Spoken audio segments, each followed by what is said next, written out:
Ya, Assalamualaikum warahmatullahi wabarakatuh. Jumpa lagi dengan channel kesayangan Anda, Kreasindo Production TV.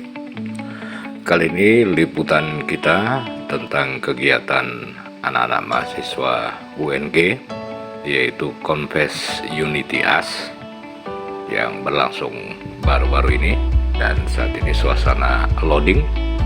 Kita Kreasindo Production menyiapkan sound system, alat band dan lighting. Nah, ini dia hasilnya.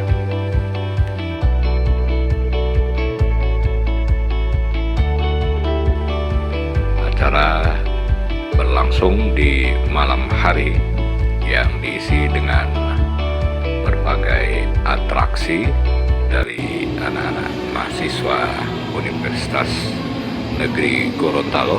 Nah, ini suasana menjelang malam hari, menjelang acara dimulai.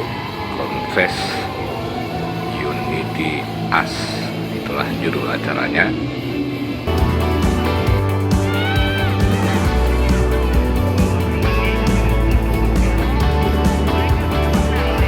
Ini dia setup lighting dan sound system dari Kreasindo Production. Oke, jangan lupa support terus channel ini dengan like, comment, dan subscribe.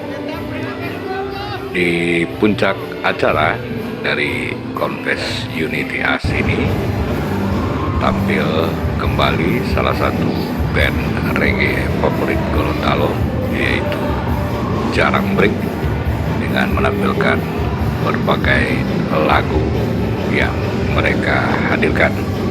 Oke, demikian liputan kita seputar event Confess Unity AS. Sampai jumpa dan jangan lupa subscribe.